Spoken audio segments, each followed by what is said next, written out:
Salut à tous, donc on va continuer dans cette vidéo la partie chargement d'un pan à poutre en béton armé. Le chargement est selon la norme CETRA.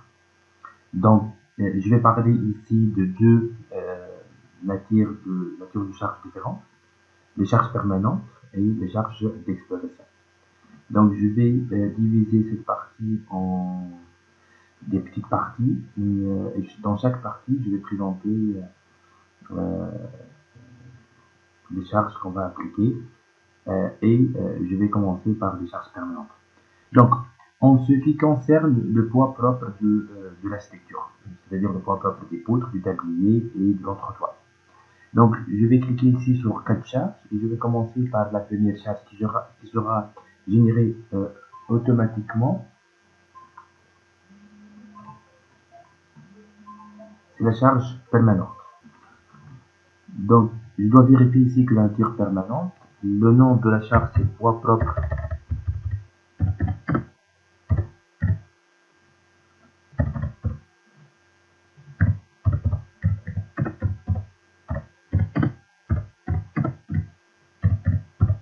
Donc, le nom, c'est le poids propre de la structure. Comme je vous ai dit, puisque c'est la première charge qu'on va générer, donc Robot, elle va automatiquement considérer que cette charge-là s'agit bien du poids propre de la structure. Donc ici, la structure est sélectionnée en rouge et vous avez ici moins BZ, c'est-à-dire le poids propre a été considéré. Sinon, il faut aller à définir charge et vous pouvez cliquer sur poids et masse et cliquer sur la première lettre, la première option.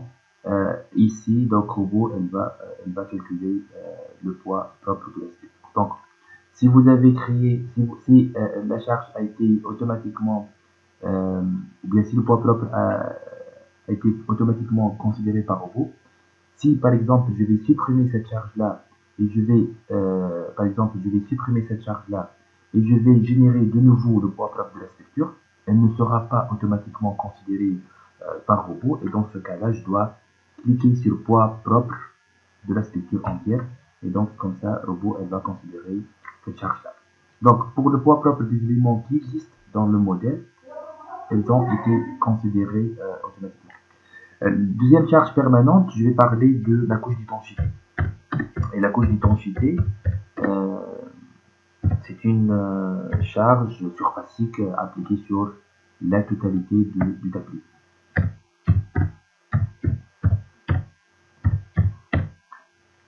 Permanente toujours, il s'agit bien d'une charge surfacique uniformément répartie sur toute la surface considérée, avec une intensité, vous pouvez calculer ça, il suffit de multiplier l'épaisseur de la couche par son poids volumique. Pour notre cas, une couche d'épaisseur 2,7 cm avec un poids volumique de 2,1 tonnes par mètre cube, donc c'est-à-dire 21 kN par mètre cube, j'obtiens quoi bon, je vais calculer ça ici.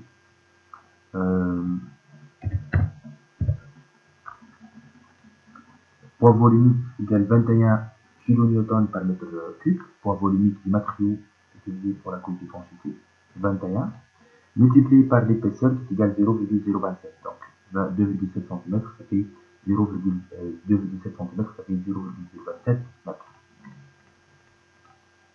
J'obtiens une charge qui égale 0,57.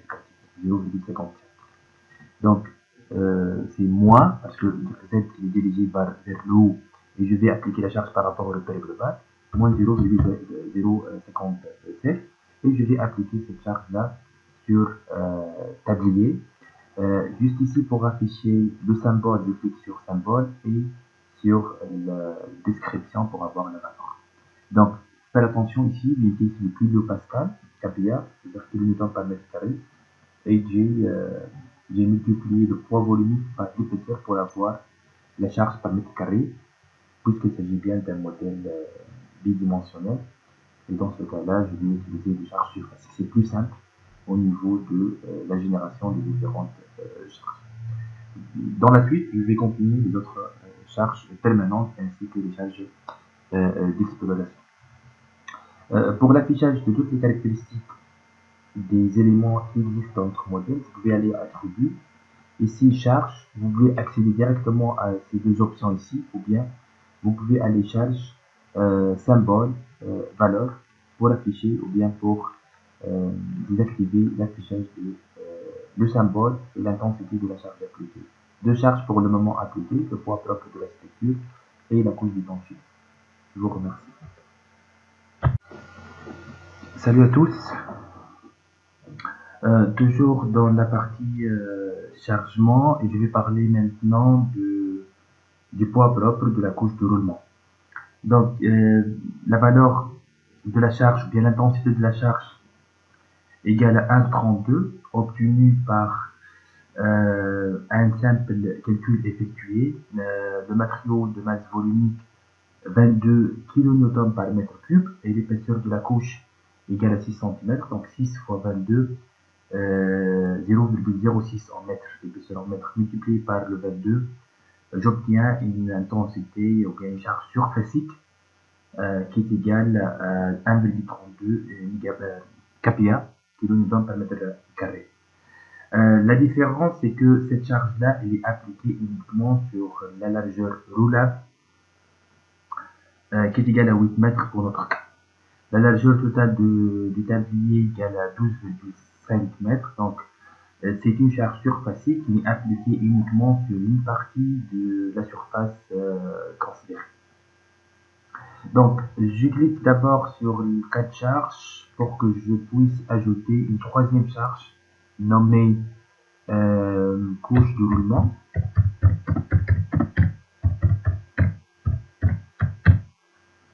Charge permanente, il faut bien vérifier bien que la nature est permanente. Et je passe par la suite à définir charge et je vais cliquer toujours sur une charge surfacique. Mais cette fois-ci, c'est une charge appliquée uniquement sur un contour. D'intensité, comme je vous ai dit, 1,32 kPa. Mais avant d'appliquer cette charge-là, je dois préciser, la partie ou bien la zone de circulation, la largeur roulable de notre technique. Donc, je vais prendre ce nœud-là et je vais translater cette charge-là de 2,25 mètres par rapport à x. Et après, le nœud 32, je vais le translater de 8 mètres. Et c'est déjà, comme je vous ai dit, c'est déjà la distance entre le nœud 22 et le nœud 32 et le nœud 33, c'est déjà le 8 mètres qui représente la largeur roulable de la construction, de la largeur roulable de notre tablier. Après, je vais sélectionner les deux nœuds pour que je puisse translater ces nœuds-là de combien? De 20 par rapport à x. Donc 0 par rapport à x et 20 par rapport à x. Donc, j'obtiens maintenant nœud 32, nœud 33, nœud 34 et 35 sont les nœuds utilisés pour définir la zone de circulation et la largeur roulable de notre construction. Je reviens après. Il faut faire attention ici que la charge sélectionnée, c'est la couche de roulement.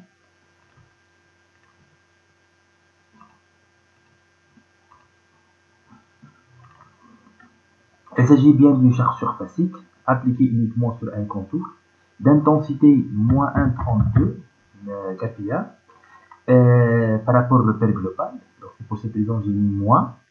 Et je vais définir dans cette partie-là le contour. Vous avez deux méthodes. Ou bien, j'ai besoin ici d'afficher les coordonnées de 5 nœuds. J'ai défini ici 4 nœuds pour représenter la zone de circulation. Mais pour appliquer cette charge-là sur un contour, il faut saisir les coordonnées de 5 nœuds. Et le nœud de départ, c'est le nœud d'arrivée.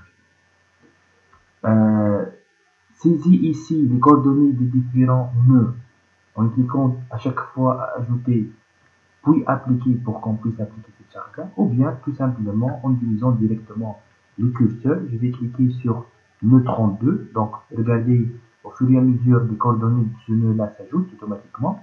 Après, le nœud 34, nœud 35, nœud 36, nœud 33, et je reviens pour que je puisse ajouter cette charge-là. Je dois cliquer sur le nœud de départ.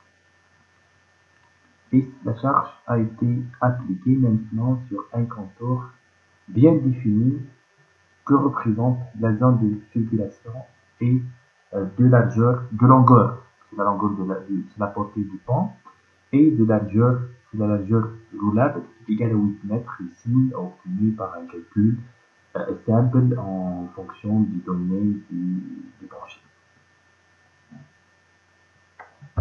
Bonjour, je vais continuer la partie chargement, le chargement d'un banc à poutre en béton armé. Jusqu'à maintenant, les charges appliquées sont les suivantes. Poids propre de la structure, la couche d'étanchéité appliquée sur toute la surface du tablier, la couche de roulement appliquée uniquement sur la zone de circulation, c'est une largeur dite roulable de 8 mètres pour notre cas. Et je vais passer maintenant au quatrième charge permanente, c'est la charge des barrières de sécurité. Je clique ici sur 4 charges pour définir et pour ajouter la quatrième charge permanente. Les barrières utilisées de deux côtés pour notre temps, il s'agit bien d'un barrière BN4 avec un poids, avec une charge bien sûr unique par mètre linéaire d'intensité 0,65 kN par mètre linéaire ou bien 0,065 tonnes par mètre linéaire. Donc, la quatrième charge permanente barrière, le BN4, et toujours, c'est une charge permanente.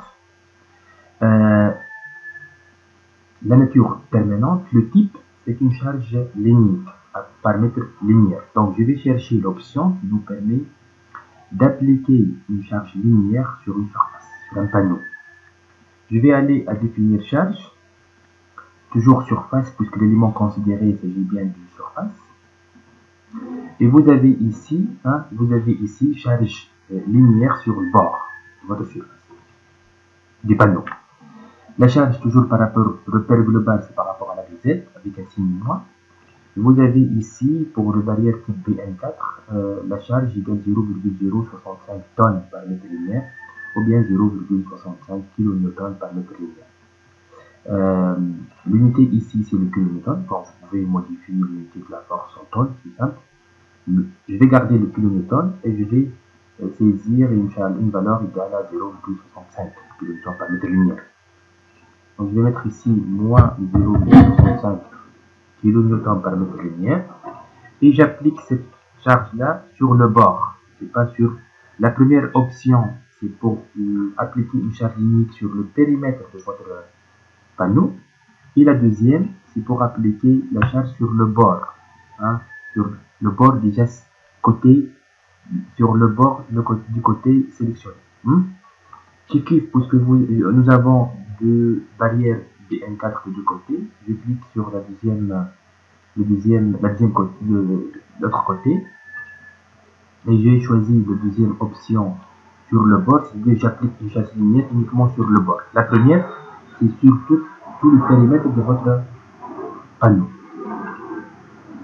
Et comme ça, avec cette méthode-là, j'ai appliqué une charge linéaire sur les deux bords de votre panneau, puisque dans notre cas, nous avons deux barrières BN4 de deux côtés.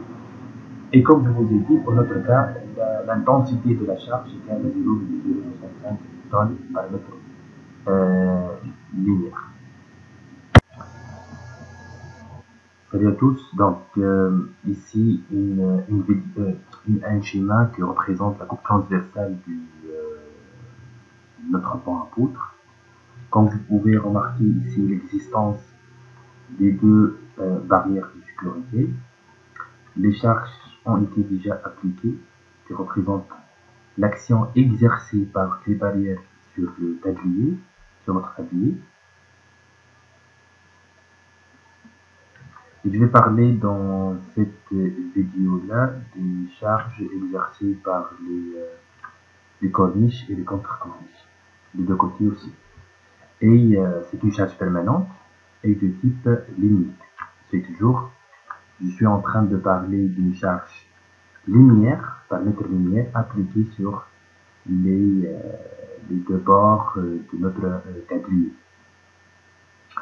Donc ici, je vais ajouter notre charge permanente, les corniches.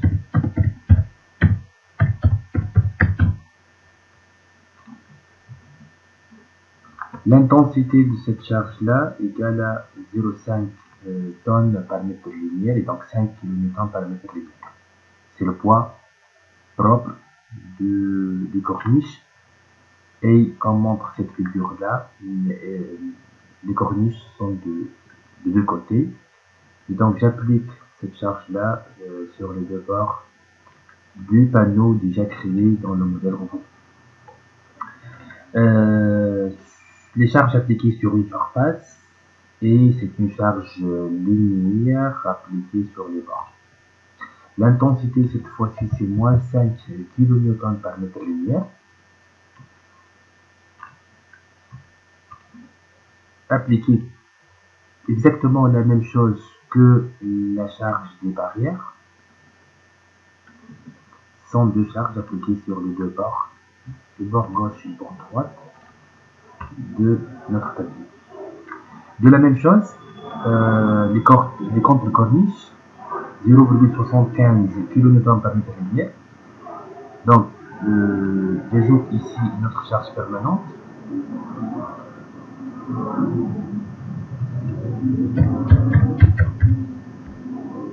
Contre-corniche, j'ai dit que l'intensité égale à 0,75 kN par mètre linéaire.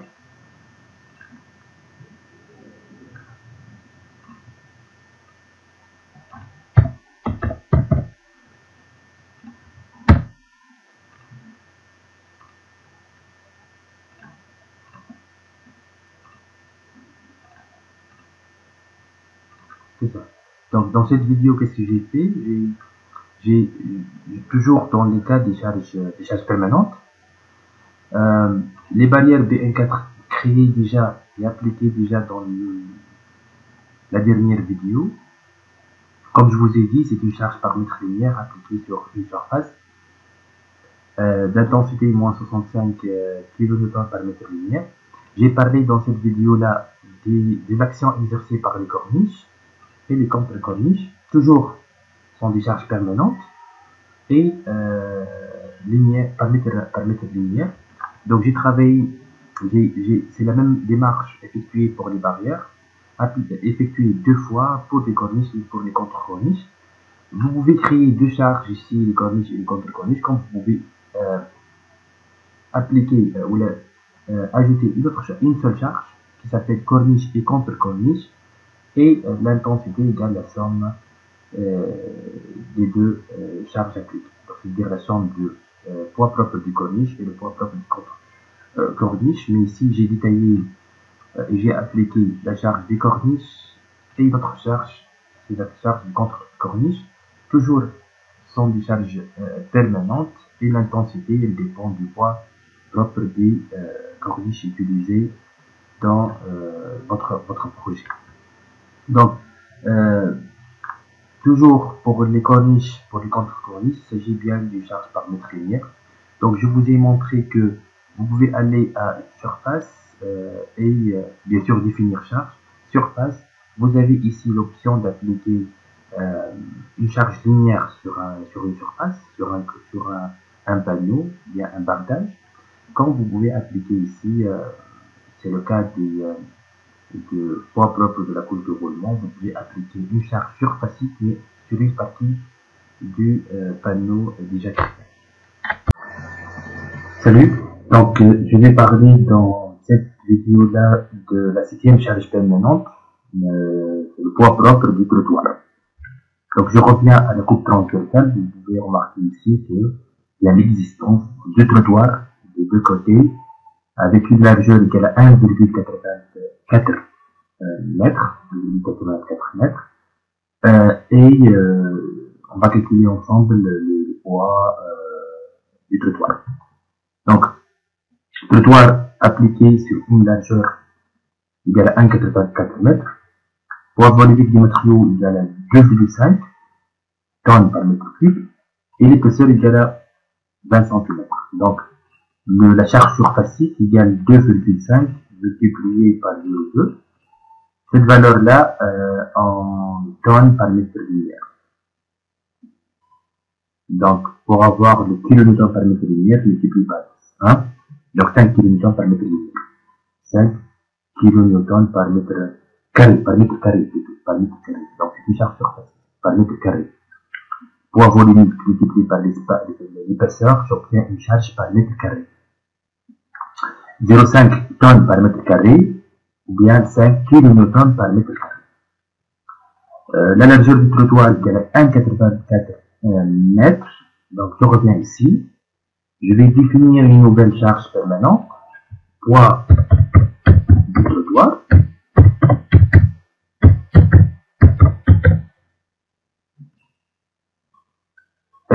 Et c'est le cas d'une charge surfacique appliquée sur une partie uniquement de largeur 1,84 mètres de notre panneau. Donc, je reviens, je vais sélectionner le nœud 31 et je vais le translater à gauche d'une distance égale à 1 moins 1,84 mètres, qui représente la largeur du trottoir. J'obtiens le nœud 36. Et pour le nœud 36, je vais le translater par rapport à Y de 20 mètres. Pour avoir le nœud 36. Donc, la surface ou le contour réservé pour le trottoir, c'est le nœud 31, 36, 37 et 28. Donc, la flèche devant le poids du trottoir, je vais cliquer sur définir charge. Surface, surfacique uniformément répartie sur un contour défini. Par rapport au repère global, l'intensité c'est moins 5 kN par mètre carré. Et je vais définir ici le contour. Je vais utiliser directement le curseur. Et vous pouvez remarquer ici qu'à chaque fois, les coordonnées du nœud sélectionné seront ajoutées. Je clique sur le nœud 31, c'est le nœud du départ. Nœud 36. Nœud 37,